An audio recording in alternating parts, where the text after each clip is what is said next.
Protestat e ditëve të fundit për Maqedonitë Përbashkët, në të cilat pati aktivitete të ndryshme për fëmijët, madje të moshës 3 deri 4 vjeçare, kanë nxitur reagime të shumta në opinion. Sociologu Gjorgi Tonovski thot se shfrytëzimi i fëmijëve për qëllime politike duhet dënuar nga institucionet. Ai thot se fëmijët në këtë moshë nuk janë të aftë të mendojnë për mbrojtjen e atdheut. Decata treba po sekoja cena da ostanat na. Fëmijët duhet me çdo kusht të qëndrojnë jashtë gjithë kësaj që po ndodh.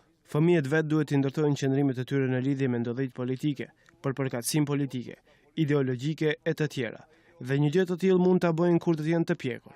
Fëmijët në këtë moshë mund vetëm të helmohen me disa ide të cilët në të ardhmen më shumë do ju pengojnë në jetë se sa do t'ju duhen.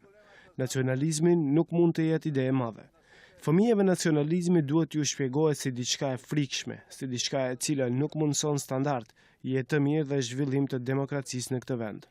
Nga ambasada e fëmijëve me 6 thonë se kanë apeluar deri te institucionet kompetente që të ndërmerren masa konkrete për parandalimin e kësaj dukurie.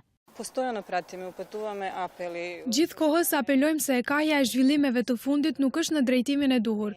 Për arsye të ndryshme po ndahemi çdo herë më tepër, dhe se raporti ndërmjet të gjitha grupeve në Maqedoni është delikat dhe jo stabil. Ju bëjmë thirrje institucioneve që t'i ndërmarrin të gjitha masat relevante. Ndjenja e përkatësisë dhe e dashurisë ndaj atdheut do duhej të zhvillohej në një mënyrë tjetër, në këtë rast përmes vizatimit të simboleve nga ana e fëmijëve të përkatësisë etnike maqedonase, nuk është drejtimi adekuat. Javëve të kaluara përveç fëmijëve, edhe nxënësit u përfshin në protesta për mbrojtjen e vendit në Ohër, Manastire Prilep, por edhe përkundër faktit që nxënësit braktisën mësimin për të dalë në rrugë, Inspektorati Shtetëror i Arsimit vendosi të mos sanksionojë drejtorët e shkollave.